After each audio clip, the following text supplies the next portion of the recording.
They told me the fabric would rip. They told me the recoil would tear the struts right off the wing. They told me a 65 horsepower engine had no business hunting tigers. And they were probably right. On paper, they were absolutely right. But when you are floating at 500 feet, watching good men die in the mud because artillery can't get a fix on a hidden tank, you stop caring about what is supposed to happen. You stop caring about flight manuals. You only care about making it stop. I can still smell the dope they used to tighten the fabric on the wings. It smelled like banana oil and gasoline. That smell is the first thing that hits me when I wake up in the middle of the night, even now, 70 years later. People talk about the roar of the P-51 Mustangs or the heavy rumble of the B-17s. But for me, the war sounded like a lawnmower. That's what my plane sounded like. Just a steady, buzzing drone that didn't scare anyone. We called them grasshoppers, the L-4. It wasn't a warplane. It was a Piper Cub painted olive drab. It was made of steel tubes, wood, and cotton fabric. If you poked it hard enough with a screwdriver, you'd go right through the skin. I didn't have armor plating. I didn't have a heavy machine gun. I didn't have a pressurized cabin or a bomb sight. I had a map, a radio that worked half the time, and a plexiglass window I could open to drop a smoke grenade. That was my job. Go up, find the Germans, radio the coordinates to the artillery boys back in the mud, and hope the shells landed where I said they would. It was a strange way to fight a war. You were above it, but you weren't fast enough to escape it. A Messerschmitt could chew you up in 3 seconds flat. Even a guy on the ground with a standard rifle could put a hole in your engine if you flew too low. So we learned to fly low and slow, hugging the hedgerows, popping up just long enough to see what was happening, and then hiding behind the trees again. We were eyes. That's all we were supposed to be, just eyes. But eyes can't stop a panzer. I remember the day the idea started to itch at the back of my brain. It was late September, 1944. We were pushing toward the German border, and the resistance was getting stiff. The ground was already getting soft with the autumn rains. I was up on a dusk patrol, the sun going down orange and angry over the horizon. The shadows were long, which made it hard to spot camouflaged armor. I saw tracers green and red stitching across a field below me. I banked left, dipping the wing to get a better look. There were 3 American Shermans pinned down on a narrow road. They couldn't move forward, and they couldn't back up. And sitting in the tree line, waiting like a spider, was a German Mark IV tank. I could see the muzzle brake. I could see the exhaust smoke. The Shermans couldn't see it. They were blind. I grabbed my radio mic, my hand shaking just a little, not from fear, but from the vibration of the engine. I called in the coordinates. I screamed for a fire mission. Target concentrated, enemy armor, coordinates 346, bring it down now. I waited. Silence. Then the crackle of the radio. -30, battery is displacing. No rounds available for 20 mics. 20 minutes. Those boys down there didn't have 20 seconds, let alone 20 minutes. I watched. I just circled like a helpless vulture and watched. The German tank fired. I saw the flash. A split second later, the lead Sherman just opened up. It didn't explode like in the movies. It just cracked open, and then the fire started. I saw men crawling out of the hatch, burning. I could see them beating at their uniforms. From 500 feet, they looked like toys. But I knew they were screaming. I knew the smell. And I was sitting there in my fabric kite, holding a map, useless. I had a pistol on my hip, a .45 caliber pistol. I remember pulling it out of the holster and gripping it until my knuckles turned white. I wanted to throw it at the German tank. I wanted to dive my plane into it, but I didn't. I just watched the second Sherman get hit. Then I turned for home. That night I didn't eat. I sat on a crate of oil cans in the hangar tent, staring at the struts of my plane. The mechanic, a kid from Ohio named Smitty, asked me if the engine was running rough. I told him the engine was fine, the plane was fine, the pilot was broken. It's not right, Smitty, I told him. We're up there, and we can see them. We can see the whites of their eyes, but we can't touch them. Smitty was wiping grease off a wrench with a rag that was already black. He looked at the plane, then at me. Well, Lieutenant, unless you want to hang a grenade out the window, I don't know what to tell you. This thing lifts 600 pounds. You put a bomb on it, you won't clear the runway. He was right. It was a physics problem. We were light. That was our defense. If we got heavy, we were dead. But the image of that burning Sherman wouldn't leave me. I kept seeing the commander's hatch open and the black smoke pouring out. I felt guilty for being alive. I felt guilty for the clean air up in the cockpit while they were breathing fire. A few days later, I was walking past a supply dump near the rear echelon. There was a stack of wooden crates, looking like they'd been tossed off a truck in a hurry. Infantry supplies. I saw the label. Launcher, rocket, 2 36-inch. Bazookas. I stopped. I stood there in the mud, staring at the crate. A bazooka weighed about 15 pounds. The rocket weighed barely 4. I did the math in my head. 1 on each wing? No, that's not enough firepower. 2, 3? 3 bazookas on each wing. That's 6 rockets. Total weight, maybe 100 pounds with the mounting hardware. The plane could take it. The question was the aerodynamics and the fire. When a bazooka fires, it spits a backblast of fire behind it. If that fire hit the fabric wing, I'd be a burning comet before the rocket even hit the target. But I couldn't walk away. I walked over to the supply sergeant. He was a tired-looking guy with a cigar that had gone out hours ago. "I need 6 of these," I said. He looked at my flight jacket, then at the crates. "You lost, flyboy? Those are for the dog faces. Unless you're planning on landing and fighting on foot." I looked him in the eye. "I'm planning on making some modifications." It took 3 bottles of scotch to convince the maintenance officer to look the other way. It took Smitty 2 nights of welding to figure out the brackets. We stripped the bazookas down. We took off the sights, the stocks, the trigger guards. We just needed the tubes. We used metal strapping to mount 3 tubes on the lift strut of the left wing and 3 on the right. We wired the igniters into the cockpit, rigging them to a toggle switch I taped to the control stick. It looked ridiculous. It looked like a science project gone wrong. When the other pilots saw it, they laughed. They actually pointed and laughed. "Hey Lawson," one of them yelled. "You going to conquer Berlin with that thing? You'll blow your own tail off." I didn't say anything. I just checked the wiring. I was scared they were right. I was terrified that the first time I pressed that button, the fabric would catch fire or the wing would fold up. But I was more terrified of watching another Sherman burn while I did nothing. If you're still listening to my story, I'd appreciate if you'd hit that like button and subscribe. It means these memories won't be forgotten. It helps more people understand what it was really like, not just the history books, but the way it felt. The first test flight was a secret. I didn't want an audience if I was going to kill myself. I took off at dawn, the mist still clinging to the grass. The plane felt heavy, sluggish. The drag from the tube slowed me down by about 10 miles an hour. I was barely doing 60. I found an abandoned barn in a field about 5 miles from the airstrip. It was stone, solid, a good target. I circled around, lining it up. My heart was hammering against my ribs like a trapped bird. This wasn't how you were trained to fly. You were supposed to be steady, level. I had to dive. I pushed the stick forward. The engine whined. The ground rushed up. I didn't have a gun sight, I had to guess. I used a smudge on the windshield as my aiming point. 300 feet, 200. The barn was getting big. I held my breath. I flipped the first switch. Whoosh. The sound was louder than the engine. The plane shuddered. I felt the heat of the backblast even through the plexiglass. I yanked the stick back, looking over my shoulder. I missed. The rocket had gone wide, exploding in the dirt about 20 yards to the left. But the wing was still there. The fabric wasn't burning. The plane was still flying. I started laughing. I couldn't help it. It was a manic, crazy laugh. It worked. I had missed the target, but the weapon worked. I circled back. I had 5 rockets left. I adjusted my aim. I learned quickly that you had to account for the drop. These weren't high-velocity tank shells. They were slow rockets. You had to lob them almost. Past number 2, I came in steeper this time, 150 feet. I waited longer. I waited until I could see the individual stones in the wall. Click, whoosh, impact. A cloud of gray dust and smoke erupted from the center of the barn wall. A direct hit. I shouted in the cockpit. I was alone in the sky, shouting like a madman. I fired the rest of them on the next passes. I landed back at the strip with empty tubes and soot streaking the underside of the wings. Smitty was waiting for me. He looked pale. He ran his hand along the strut, checking the welds. "Well?" he asked. I climbed out, my legs feeling like jelly. "Load it up again, Smitty," I said. "And paint some shark teeth on the nose while you're at it." He didn't paint the shark teeth, but he loaded the rockets. The laughter in the mess tent stopped that night. They saw the soot. They knew I was serious. The first real kill happened 3 days later. It wasn't a tank. It was an armored car and a transport truck carrying troops. They were moving along a back road, thinking they were safe because of the cloud cover. I popped out of the clouds right on top of them. I didn't have time to think.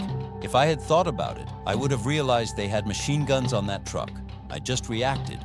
I dove on the truck first. It was full of men. I try not to think about the faces now, but back then, they were just gray uniforms. I fired 2 rockets at once. One went high, into the trees. The other hit the engine block. The truck jackknifed violently, blocking the road. The armored car behind it slammed on its brakes. This was it. The armored car had a 20mm cannon on top. I saw the turret swinging around. He was looking for me. I was low, maybe 50 feet off the deck, trying to pull up and circle. I could hear the thump, thump, thump of the cannon. I saw the traces zipping past my wing. I could hear the fabric tearing. He hit me. I felt the rudder pedal go slack for a second, then catch. I was sweating, the cold sweat of pure panic. I should have run. I should have flown away and called it a victory. But I was angry. I was so angry at them. I pulled the plane around in a tight turn, almost stalling the wing. I was looking right down the throat of that cannon. "Come on," I whispered. "Come on." I lined up the nose. I fired a pair. The first rocket hit the road in front of the car, showering it with dirt. The second one hit the turret.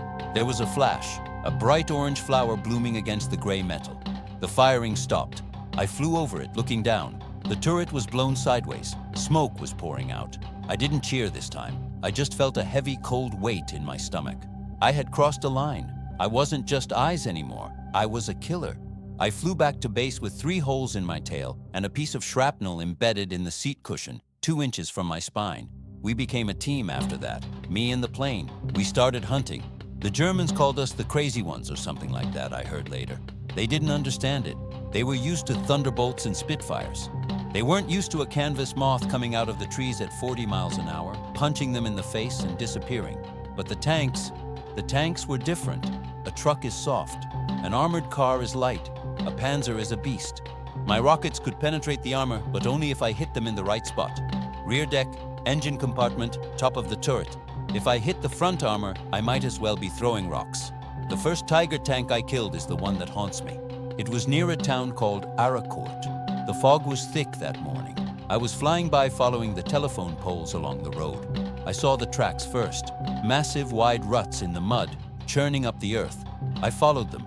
They led to a small farmhouse with a stone wall around the courtyard. The tank was parked right inside the wall, hiding under a big oak tree. It was a Tiger I, 88mm gun, thick armor. It was a monster. The crew was out of the tank, standing around a small fire, drinking coffee. They looked relaxed. They thought they were invisible. I cut the engine. That was a trick I learned. If you cut the engine, the wind noise covers the approach until you're right on top of them. I glided in. Silence. Just the wind whistling in the struts. I was drifting down towards them like a ghost. I saw one of the crew look up. He looked confused. He didn't see a plane. He just heard the wind. Then he saw me. He dropped his cup. He shouted something, but it was too late. I was at 100 feet. I flipped the ignition switch back on. The engine roared to life, startling them even more. I lined up the rear of the tank, the engine grates. That was the weak spot.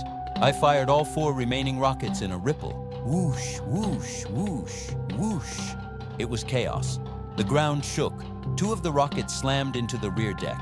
The other 2 hit the ground and the wall, but the 2 that hit were enough. The fuel tank on a Tiger is near the engine. The explosion was immediate and violent. A pillar of flame shot up 50 feet. I had to pull up hard to avoid flying through it. The heat seared my face through the open window. I looked back. The tank was a torch. The ammunition started cooking off inside. Boom, boom, boom like fireworks. I saw the men running. One of them was on fire. He was rolling in the wet grass. I flew away. My hands were shaking so bad I could barely hold the stick. That wasn't combat. That felt like murder. They were drinking coffee. They were just men. But then I remembered the Shermans. I remembered the guys burning in the road. It was a cycle. A terrible, bloody cycle. I told myself I saved American lives that morning, and I probably did. That Tiger would have killed a dozen men if I hadn't burned it. But the image of the man rolling in the grass, you don't put that in the report. You put 1 Tiger destroyed. You get a pat on the back. You get a beer, but you keep the picture in your head. By the winter of '44, the weather turned miserable. Snow, freezing rain, low clouds. It was the worst possible weather for flying, but it was the most important time to be up. The Battle of the Bulge was starting. The Germans were throwing everything they had at us. Confusion was everywhere. No one knew where the front line was. I was flying 3, sometimes 4 sorties a day. We were cold. God, we were cold. The heater in a Piper Cub is a joke. It's a metal tube that brings heat from the engine manifold into the cabin. It barely worked. I flew with 3 pairs of socks, long underwear, my uniform, a wool sweater, and a heavy leather flight jacket. And I was still shivering. My fingers would get so numb I couldn't feel the toggle switch for the rockets. I had to smash it with the heel of my hand. I remember one flight in December. It was gray. Everything was gray. The sky, the snow, the trees. I was looking for a lost platoon. Headquarters had lost contact with an infantry unit near Bastogne. They needed to know if they were still alive. I was skimming the treetops, looking for signs of life. I saw footprints in the snow, fresh ones. I followed them into a dense patch of forest. I circled low. Then I saw them. American helmets. They were dug into foxholes, forming a tight perimeter. They waved at me. They were alive. But then I saw what was coming for them. If you're still listening to my story, I'd appreciate if you'd hit that like button and subscribe. It means these memories won't be forgotten. It's important to remember that behind every movement on a map, there were shivering boys in the snow. About half a mile away, moving through a firebreak in the forest, were 2 German half-tracks and a Panther tank. They were following the footprints. They were hunting that platoon. The Americans couldn't see them through the dense trees. They were about to be overrun. I checked my wings. I had 4 rockets left, 2 on each side. A Panther has sloped armor on the front, very hard to crack. I knew I couldn't take it head on. I had to get behind it, but the trees were tall.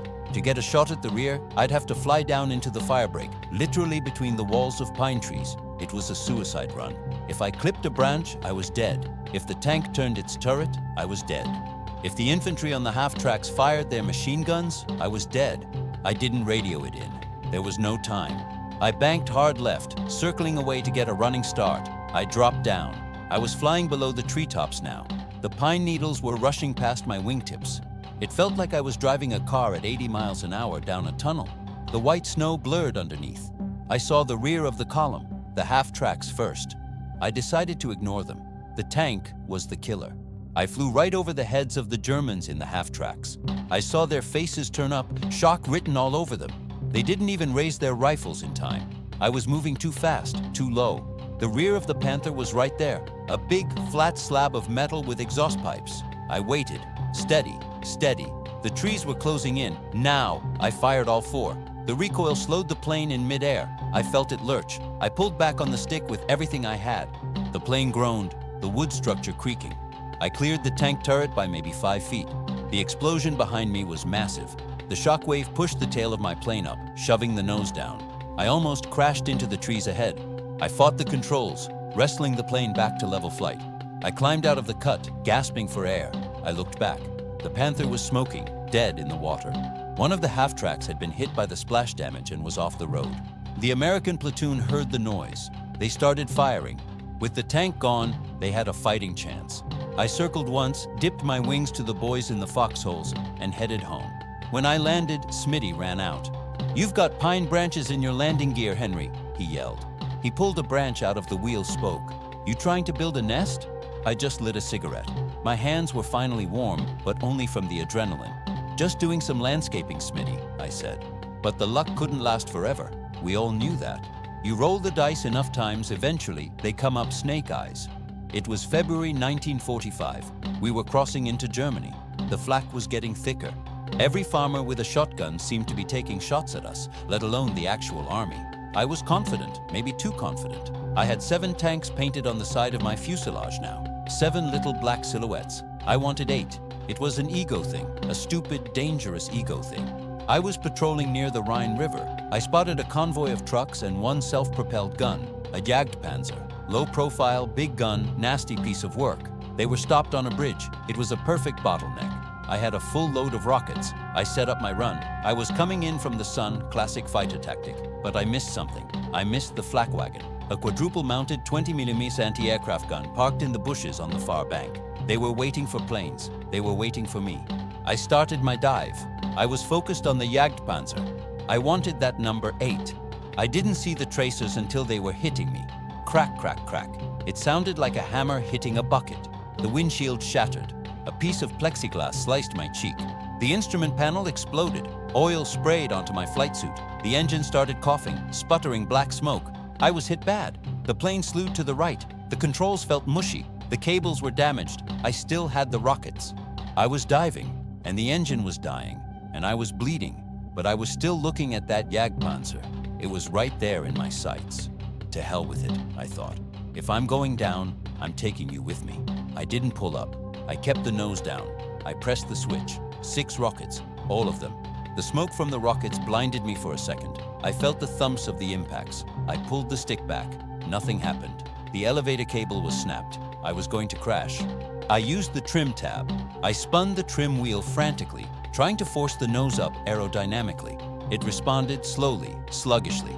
The nose came up just enough to miss the bridge railing. I saw the Jagdpanzer burning as I flashed over it.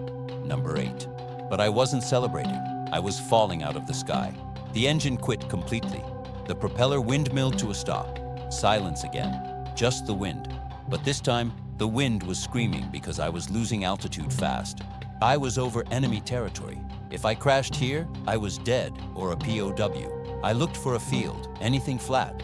The ground in Germany is rough, full of hills and forests. I saw a small clearing near a river bend. It was plowed dirt. It would have to do. I came in dead stick, no power. You get one chance. If you overshoot, you hit the trees. If you undershoot, you hit the river. I focused on the texture of the dirt. Keep the wings level. Don't stall. Don't stall. The ground rushed up. I flared at the last second. The wheels touched. They dug into the soft mud. The plane flipped. The world went upside down. I heard the crunch of wood and the tearing of fabric. Mud filled my mouth. I was hanging in my harness, blood dripping into my eyes. I smelled gas. That was the big fear, fire. I fumbled for the buckle. My fingers were slippery with oil and blood. I panicked. I thrashed around, kicking at the shattered door. Finally, the buckle clicked. I fell onto the roof of the cockpit, which was now the floor. I crawled out through the broken window, dragging myself into the mud. I scrambled away from the wreck, waiting for the explosion. It didn't come. The hot engine hissed in the wet dirt. I lay there, panting, looking at my poor grasshopper.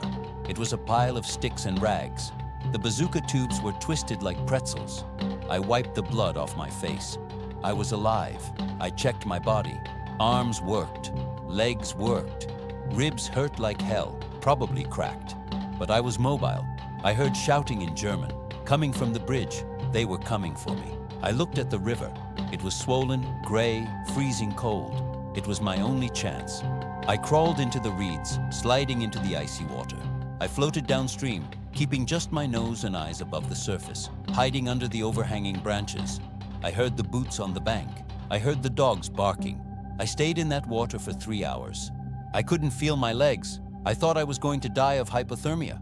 When night fell, I dragged myself out on the western bank. I walked for 10 miles, stumbling, freezing, hallucinating. I thought I saw that Tiger Tank crew walking beside me. I thought I heard the engine of my plane. Just before dawn, I heard a challenge. "Halt! Who goes there?"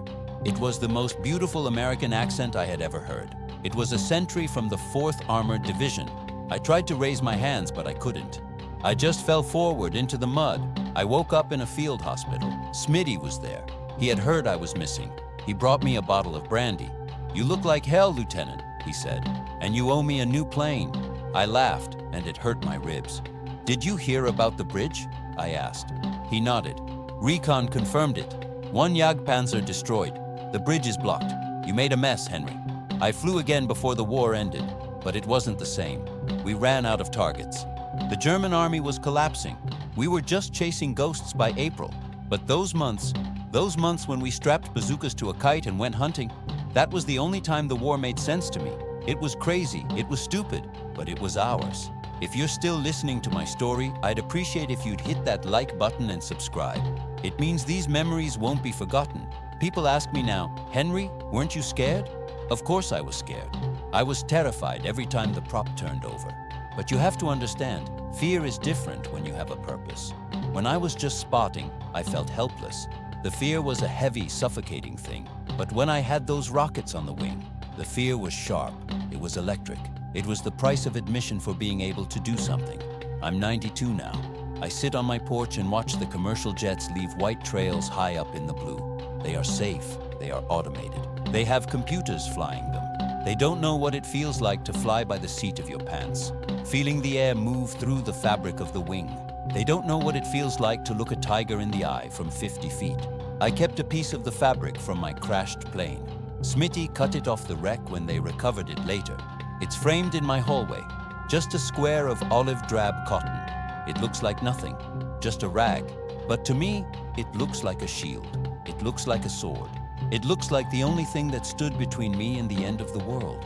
Sometimes when the house is quiet, I can still hear the wind in the struts. I can feel the vibration of the stick, and I can see the smoke rising from a burning tank in a muddy field in France. I wonder about the men inside. I wonder if they had families. I wonder if they hated the war as much as I did. But then I remember the Shermans, and I know I did what I had to do. I was a grasshopper. I was supposed to be harmless, but we showed them. We showed them that even the weak can bite back if you push them hard enough. That's the story. That's how a fabric plane burned 8 tanks. Thanks for listening. You know, I told you about the crash, and I told you about the tanks, and I wrapped it up like a movie with a neat little bow. But memory is a funny thing. It's not a straight line. It's more like a box of spilled photographs. You pick one up and it takes you back to a Tuesday in November, and you pick up another and you're freezing to death in January. I skipped over the parts that actually kept me awake at night. The crashing, that was fast. Violence is usually fast. It's the waiting that kills you. It's the time in between the missions when your brain has time to rot. I want to tell you about the silence. That sounds stupid for a war story, right? War is supposed to be loud, and it was. Artillery is the loudest thing on earth. It shakes your teeth. But up there in the Cub, when the engine was droning, there was this psychological silence. You were cut off. You didn't have a co-pilot. You didn't have a crew. In a B-17, you have 10 guys. You can talk on the interphone. You can look at the guy next to you and see he's scared too, and that helps. In the Grasshopper, you are the only soul in the universe. I remember this one week in late October. The rains had started in earnest. Normandy was mud. The advance was slowing down. We were based at a temporary strip near Nancy. Strip is a generous word. It was a cow pasture where the engineers had bulldozed the hedgerows flat. The mud was so deep that every time we took off, the wheels threw clumps of dirt up under the wings that sounded like hail. Smitty, my mechanic, he was fighting a losing battle against the mud. He'd be out there at 400, scraping the wheel wells, cursing the French weather. We had a mission to spot for a heavy artillery battery, the 155s. Long toms, big guns. They wanted to hit a railway junction about 10 miles behind the German lines. It was a deep penetration for a plane like mine. I wasn't carrying the bazookas that day. This was before I really perfected the mounting brackets. Back when it was still just an idea I was sketching on napkins. I was just eyes that day, naked. I went up at 0800. The ceiling was low, maybe 1,000 feet, solid gray, overcast.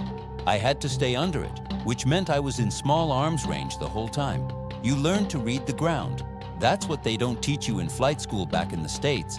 They teach you navigation, meteorology. They don't teach you that if the birds aren't flying out of a certain patch of woods, it's because there are 200 Germans sitting in there. I was following the railway line. It was desolate, a ghost landscape, shattered farmhouses, craters filled with water. I found the junction. It was busy. Supply trains. I could see the steam from the locomotives. I keyed the mic. Red Dog 1, this is Piper 3. Target acquired. Coordinates? I read them off. I circled, waiting for the spotting round. The first shell landed 400 yards long. Drop 400, I said. The next one was closer. Left 100, fire for effect. Then the sky fell down. The whole battery opened up. From my seat, I could see the shells landing. Great geysers of earth and iron. I saw a locomotive get hit. It exploded in a cloud of white steam and black smoke. It was clinical. I was doing my job. But then I saw something else. Near the railway station, there was a cluster of civilian houses. The Germans had parked their trucks right next to them, using the civilians as shields. The shells weren't precise instruments. They were sledgehammers. I saw a house take a direct hit. It just disintegrated. I knew there were families in there. French families. People we were supposed to be liberating. I stopped calling corrections. I just watched. The radio crackled. Piper 3, Red Dog, we have ceased fire. Damage assessment? I looked at the burning house. I looked at the twisted train tracks. Target neutralized, I said. My voice sounded flat. Good effect. I turned the plane around. I felt sick, not the motion sickness, soul sickness. I landed and walked straight past Smitty. He held up a coffee pot. "Hot Java, Lieutenant?" I waved him off. I went to my tent and lay on the cot, staring at the canvas roof. I could hear the other pilots laughing in the mess tent. They were playing poker. How could they play poker? How could they turn it off? That was the day I realized that being just eyes wasn't innocent. If you guide the murderer's hand, you're part of the murder. That's why I built the bazooka mounts later. It wasn't just to kill tanks, it was to take responsibility. If I was going to kill something, I wanted to pull the trigger myself. I wanted to be the one who decided. I didn't want to be a voice on a radio sending death from 10 miles away blindly. I wanted to look it in the eye. The bazookas. Let me tell you about the weight. I mentioned it before, but you have to understand the physics. The Piper Cub is a kite. It weighs about 700 pounds empty. You add a pilot, fuel, a radio. You're already near the limit. Then you strap 6 rockets and steel tubes on the struts. The first time we flew with a full combat load in winter, the air density helped a little, but the plane flew like a dump truck. The stall speed, the speed where the wings stop generating lift and you turn into a brick, went from about 38 miles an hour up to about 50. That doesn't sound like much, but when you're maneuvering tight turns around trees at 60 miles an hour, a 10-mile-an-hour margin is nothing. It's a razor's edge. There was a flight in early December. The Battle of the Bulge hadn't started yet, but you could feel the tension. The Germans were quiet, too quiet. I took off with a full load of rockets. My mission was a free hunt. Just go out and see if anything is moving. I was flying over a valley near the Saar River. It was a beautiful valley, steep sides, vineyards on the slopes. I was heavy. The engine was working hard. Temperatures were in the red. I saw a staff car, a black Mercedes convertible. Top down. It was speeding along a river road. This wasn't a combat vehicle, this was an officer. High rank, maybe a general. I pushed the nose over. The plane shuddered. I gained speed. 80, 90. The Mercedes driver saw me. He did something smart. He didn't speed up. He slammed on the brakes and skidded under a stone archway of a viaduct. I couldn't get a shot. I had to pull out. I banked hard right to circle back. And that's when the weight almost killed me. I pulled the stick, but the momentum of those rockets on the wings wanted to keep going straight. The plane mush stalled. The left wing dipped. I was looking straight down at the vineyard stakes. They looked like spikes. I kicked the opposite rudder. Instinct. The plane skidded, leveled out at maybe 20 feet. I was so low I could see the individual grapes that had rotted on the vine. I roared back up, heart hammering. I never got the Mercedes. That officer lived. Maybe he surrendered a month later. Maybe he went home and lived to be 92 like me. If you're still listening to my story, I'd appreciate if you'd hit that like button and subscribe. It means these memories won't be forgotten. It's the small moments, the near misses, that stick with you more than the victories sometimes. That near stall changed how I flew. I learned to respect the weight.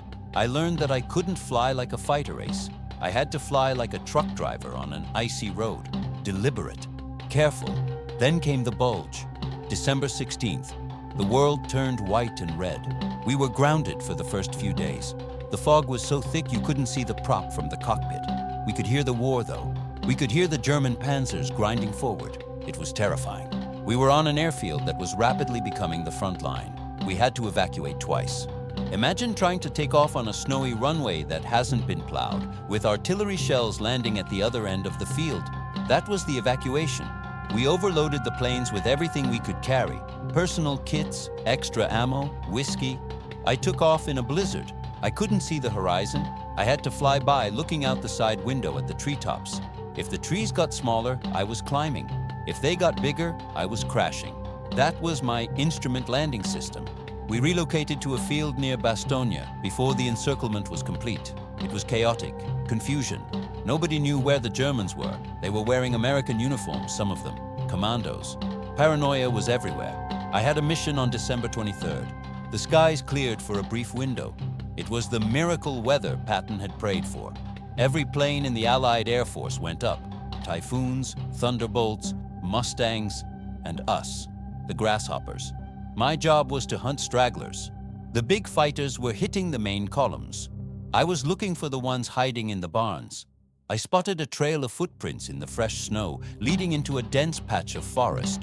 Not tire tracks, footprints, but deep ones, like men carrying something heavy.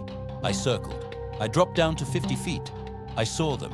A mortar team, German paratroopers, Fallschirmjäger, elite. They were setting up a heavy mortar in a clearing to shell the crossroads where our medics were set up. They had the tube assembled. They were stacking the rounds. I didn't have a radio contact with any artillery that could hit them fast enough, and I had my rockets. But this was different. This wasn't a tank. A tank is a machine. It has no face. These were men. I could see their faces. They looked up. They didn't shoot. They froze. They knew what a grasshopper meant. It usually meant artillery was coming. They didn't know I was the artillery. I had a moral split second.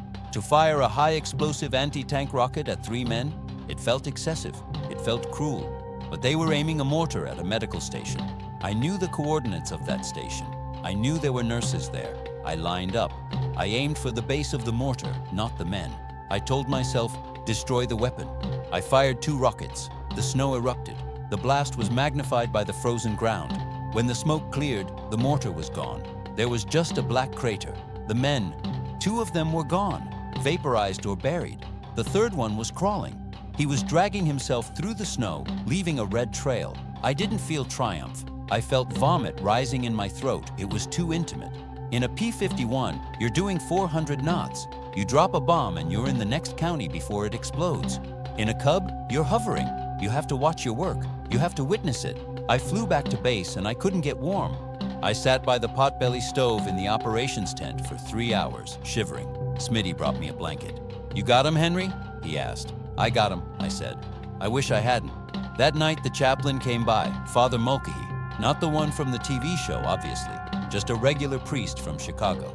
He saw me staring at the fire. Heavy burden, son? He asked. I'm a pilot, Father, I said. I'm supposed to be above it, but I feel like I'm down in the mud with them. War doesn't have an altitude limit on sin, he said. It was a heavy thing to say, but he was right. You protect your brothers. That's the only morality we have left right now. I clung to that, protecting the brothers. That became my mantra. I wasn't hunting Germans, I was protecting Americans. It was a mental trick, but it allowed me to get back in the cockpit the next morning. The Germans started to hate us, specifically us, the Bazooka Charlies. We heard rumors from POW interrogations. They had standing orders, shoot the small planes, forget the Mustangs, shoot the Cubs, because the Mustangs killed tanks, but the Cubs called down the rain of God, the artillery, or came sneaking in with rockets when you were sleeping. We started seeing more flak, small caliber stuff, 20 millimeters, 37 millimeters. They set traps. They would leave a truck out in the open, looking abandoned, and hide an AA gun in the woods next to it. Bait. I almost fell for it in January. I saw a Kubelwagen parked in a field. Too easy. I started to roll in. Then I saw the glimmer, just a flash of sun on metal in the tree line. I broke left hard, pulling so many G's I grayed out for a second. Tracers zipped right through the space where I would have been. If I hadn't seen that glint, I'd be dead. It was a game of cat and mouse, but the mouse had fangs, and the cat was getting desperate. There was a moment of humor, though. You need the humor or you go mad. We had a pilot named Jenkins, crazy kid from Texas. He didn't have rockets on his plane. He had potatoes. I'm not kidding. He took a crate of potatoes up with him. He said he wanted to disrupt enemy morale. I flew wing for him once. We found a German column stopped for lunch. Jenkins dives. I thought he was going to drop a grenade. He throws a potato. It hits the hood of a truck with a loud thwang. The Germans scattered. They thought it was a dud grenade. They dove into the ditches, covering their heads. Jenkins was laughing so hard on the radio I thought he was going to crash. Look at him run, Henry. The Spud bomber strikes again. It was stupid. It was reckless. But for 5 minutes, we weren't killers. We were just boys playing a prank. We needed that. We desperately needed that. But the darkness always came back. We moved into Germany in March. The resistance was fanatic. The Hitler Youth were out. Kids, 12, 13 years old with Panzerfausts. I was flying low over a village. I saw a soldier aiming at me from a church tower. I banked away. I looked back. It wasn't a soldier. It was a boy. He couldn't have been more than 14. He had a rifle that looked too big for him. He fired. He missed. I had rockets. I could have blown that bell tower apart. I had the shot. I had the angle. My thumb hovered over the toggle switch on the stick. I looked at him. He was reloading. Clumsy. Scared. I couldn't do it. I couldn't kill a kid. I pulled up. I flew away. Smitty yelled at me when I got back. "You have bullet holes in your rudder, Henry. Why didn't you blast him?" "Gun jammed," I lied. "Jammed? The electrical switch jammed?" Smitty looked at me suspicious. "Yeah, jammed. I never told anyone the truth. If I had killed that kid, I don't think I would be sitting here talking to you today. I think that would have been the straw that broke me. There are lines you draw. Even in hell, you have to draw a line on the floor and say, 'I will not cross this.' If you're still listening to my story, I'd appreciate if you'd hit that like button and subscribe. It means these memories won't be forgotten. It helps to share the burden of these stories. The war in the air wasn't just about the enemy, it was about the machine. The L-4 was a rugged little bird, but she was fragile. We patched the fabric with duct tape, literal duct tape. If a bullet went through, you'd land, slap a patch over it, dope it, and go back up. My plane, Rosie, she looked like a patchwork quilt by the end. Different shades of olive drab, scars. I remember the smell of the cockpit. It was a mix of stale sweat, hot oil, cigarette smoke, and fear. You smoked constantly, chain smoked. We'd ash out the window. The plexiglass was yellowed with age and smoke.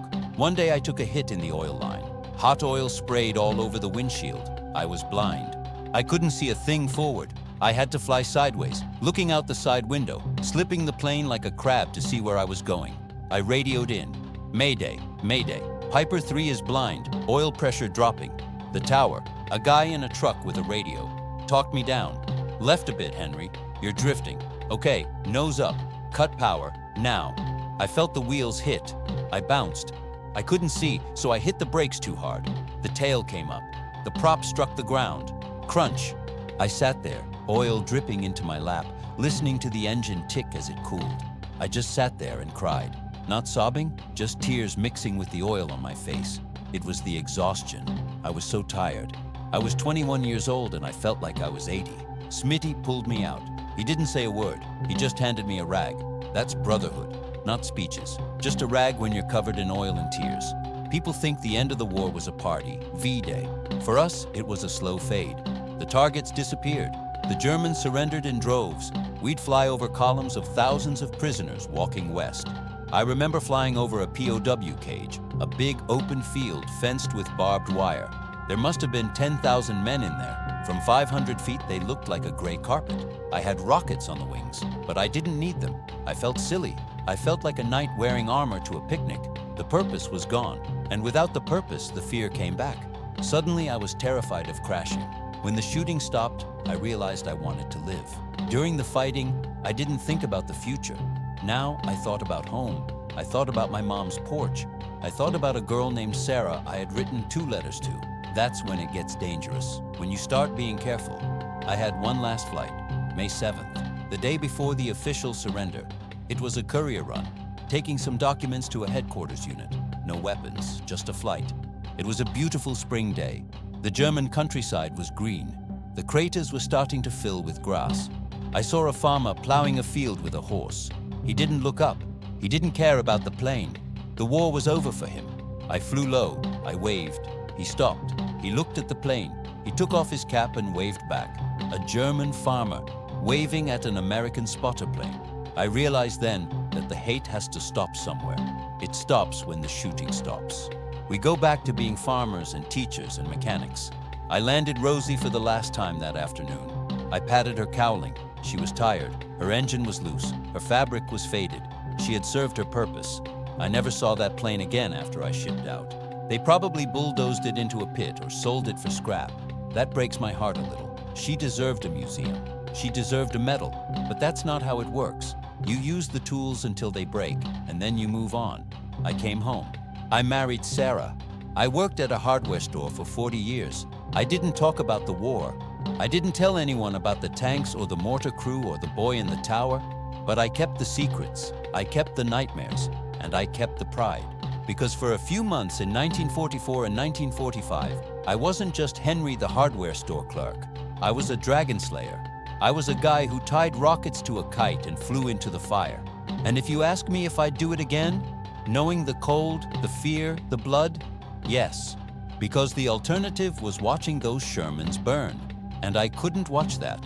Thank you for listening to an old man ramble. It's been a long time coming. If you enjoyed this story, please hit the like button and subscribe. I have more stories. There are stories about the occupation, about the black market, about the friends who didn't come back. Let me know if you want to hear them. Take care of yourselves. I turned off the recorder for a minute there. I sat back, looked at the empty coffee cup, and realized I was doing exactly what I said I wouldn't do. I was polishing the rust off the bumper. I gave you the highlight reel, the tanks, the rockets, the glory. It's seductive, even for an old man. You want to be remembered as the hero. But if you're really listening, if you really want to know what it was like in that cockpit, I have to tell you about the times I didn't feel like a hero. I have to tell you about the times I felt like a coward, or the times I felt like I was losing my mind. There was a pilot named Miller, Eddie Miller. He was a farm kid from Iowa, just like half the Army. He flew a Cub too. We were bunkmates for a while in a requisitioned farmhouse near Metz. Eddie was the best pilot I ever saw. He could land that plane on a handkerchief. He could fly sideways between two trees. But the stress, it works on you like water on a stone. It drips and drips until the stone cracks. Eddie stopped talking around January of '45. He just stopped. He would fly his missions, land, eat his rations, and stare at the wall. We tried to joke with him. "Hey Eddie, you catch any Fräuleins today?" Nothing, just a 1,000-yard stare in a 10-foot room.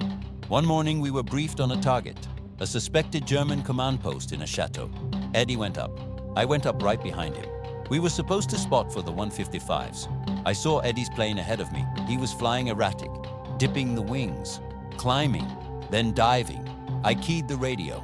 "Eddie, you okay? You got rudder trouble?" Silence. Then his voice came over the air. It didn't sound like Eddie. It sounded like a little boy. "I can't find the lines, Henry. The lines are gone." "What lines, Eddie?" "The lines on the map, the fences. They're all gone. It's just mud. The whole world is just mud." He started climbing. He pulled that poor grasshopper up into a steep climb. He was going right into the overcast. "Eddie, push the nose down. You'll stall." I screamed at him. "I'm going to find the sun, Henry. It's clean up there." I watched him go into the clouds. I never saw him come out. He didn't come back to the strip. We never found the wreckage. He just flew up until he ran out of gas or the ice got him. That haunts me more than the tanks. The tanks were enemies. Eddie was one of us, and the war just ate his mind before it ate his body. I think about him every time I see a cloud bank. I wonder if he found the sun. That's the stuff you don't put in the newsreels. The mental fatigue. We were flying 4 or 5 missions a day. My hands would cramp into claws around the stick. I had to pry my fingers open with my other hand when I landed. The vibration of the engine does something to your nerves after 1,000 hours. You feel like you're vibrating even when you're sleeping. You shake, you spill your coffee, you snap at people. And the missions weren't always about blowing things up. Sometimes they were about saving people, and those were the ones that made you sweat the most. Late March. We were crossing the Rhine. The bridgehead was chaotic. I got a call to report to the medical tent. A colonel was there. He looked frantic. "We have a recon unit cut off in a ravine about 4 clicks east. They have a man with a sucked chest wound. He won't make it until nightfall. We can't get an ambulance to them. The road is mined." He looked at me. "Can you land there?" I looked at the map. The contour lines were tight. It was a steep valley, a dirt track. "I don't know, Colonel. How much wind is there?" "Does it matter?" he snapped.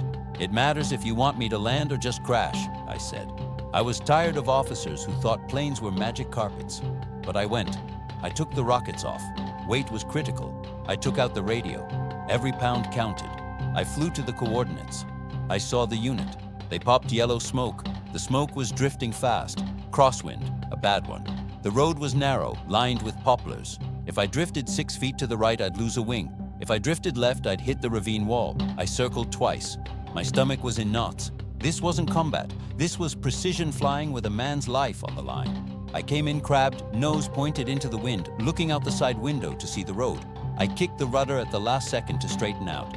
The wheels hit the gravel. The plane bounced. I fought it. I wrestled that stick like I was wrestling a bear. We stopped about 10 feet from a parked Jeep. The medics ran out. They were carrying a stretcher. The kid on it was gray. He was drowning in his own blood. They loaded him into the back seat. It was a tight fit. I had to twist around and hold the seat back forward while they wedged him in. He looked at me. His eyes were wide, terrified. He grabbed my sleeve. He left a bloody handprint on my flight jacket. "Get me home," he whispered. I got you, buddy, I said. I'm the best taxi driver in Germany. Taking off was harder. I was heavy now. I had a dying man in the back. I revved the engine, holding the brakes until the tail started to lift. I let go. We rolled. The trees blurred. The end of the road was coming up fast. There was a stone wall across the road. I had to clear it. Come on, Rosie. Come on, girl. I pulled back. The stall warning horn bleated. Beep! We floated over the wall with inches to spare. I felt the landing gear clip the top stones. Thump. But we were flying. I flew him to the field hospital. I landed right next to the triage tent. They pulled him out. He was still alive. I watched them run him into surgery. I sat on the wheel of my plane and smoked 3 cigarettes in a row. My hands were shaking so bad I couldn't light the third one. Smitty had to do it for me. You okay, Lieutenant? I don't know, Smitty. Did I save him? You got him here. That's your job. The rest is up to the docs. I never found out if that kid lived. That's another thing about the war. You touch people's lives for 20 minutes, intense life-or-death moments, and then they disappear. You never get closure. You just get the next mission. If you're still listening to my story, I'd appreciate if you'd hit that like button and subscribe. It means these memories won't be forgotten. It helps me to know that there are people out there who care about the details, not just the explosions. Then there was the night flying. The manual said, day VFR only. Visual flight rules, no night flying. The L4 didn't have instrument lights. It didn't have landing lights. It didn't have navigation lights. But by April, the Germans were moving exclusively at night to avoid the thunderbolts. So we had to adapt. We improvised. We taped a flashlight to the side of the cockpit to see the oil pressure gauge. That was our instrument panel. Flying at night in a blackout is like flying inside a bottle of ink. You can't see the horizon. You can't see the ground. You have to feel it. We were looking for exhaust flames. German trucks had blue exhaust flames. American trucks had yellow. That was the theory anyway. I was up one night near Leipzig, pitch black. I was listening to the engine, praying it wouldn't quit. If the engine quits at night, you're dead. You can't see a field to land in. You'll just crash into the dark. I saw a string of lights moving on a secondary road. They were using headlights. That meant they were either arrogant or desperate. I dropped down. I could see the beams cutting through the trees. I radioed it in. Convoy moving south on Route 4, lights on. The artillery fired a star shell, illumination round. It popped overhead, drifting down on a parachute, burning with a magnesium brilliance. The whole landscape turned a ghostly, flickering white, and there they were, a column of horse-drawn carts, not trucks, wagons, thousands of them. It was the German army retreating, but it looked like something from the 1800s. Men walking, horses struggling. I watched the artillery start to fall. It was a massacre. The horses, you could see them rearing up, the wagons shattering. It felt wrong. It felt like shooting fish in a barrel. These weren't the panzers anymore. This was a defeated mob trying to go home. I called ceasefire. Say again, Piper 3, target destroyed? Negative. Target is an insignificant waste of ammo. Ceasefire. I lied. It wasn't insignificant. It was the enemy. But I couldn't watch the horses die. I just couldn't. I turned off my flashlight and flew back in the dark, navigating by the burning towns on the horizon. Every fire was a landmark. That's how we found our way home. We followed the burning of Europe. Then came the camps. I need to take a breath before I tell you this part. I haven't told this to many people. We heard rumors. Everyone heard rumors. But you don't believe the worst until you see it. We were scouting ahead of the 4th Armored near Ohrdruf. It was a beautiful spring day. The trees were blooming. I saw a facility, fences, watchtowers, barracks. It looked like a military base, but wrong. The layout was wrong. I flew lower. I saw the people. They looked like sticks. They were wearing striped pajamas. They were standing in the yard looking up at me. Hundreds of them. They weren't moving. They were just standing there. And then I saw the piles. From 500 feet, it looked like firewood, stacked logs near the edge of the camp. But then I realized the logs had arms and legs. I almost crashed. I physically recoiled in the cockpit. I gagged. The smell. Even at 500 feet, I imagined I could smell it. Maybe I couldn't. Maybe it was psychological, but the air felt greasy. I grabbed the radio. I have a situation here. Coordinates. I couldn't find the words. What is the military code for hell on earth? There isn't one. What is the target, Piper 3? It's not a target, I said. It's civilians, prisoners. Send the medics, send everyone. Just get here.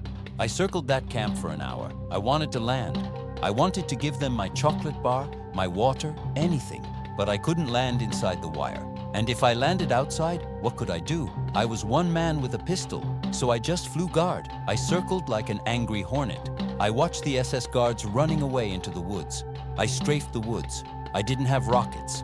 I fired my pistol out the window. Pop, pop, pop. Useless. But I wanted to kill them. I wanted to kill every single one of them. When the American tanks finally smashed through the gate, I saw the prisoners surge forward. I saw a tank commander pop his hatch and just freeze. I saw tough men who had killed tigers and stormed beaches, break down and weep. I landed at a strip 10 miles away. I didn't get out of the plane, I just sat there. Smitty came over. He looked at my face and stopped. He didn't ask. He knew I had seen something that couldn't be fixed with a wrench.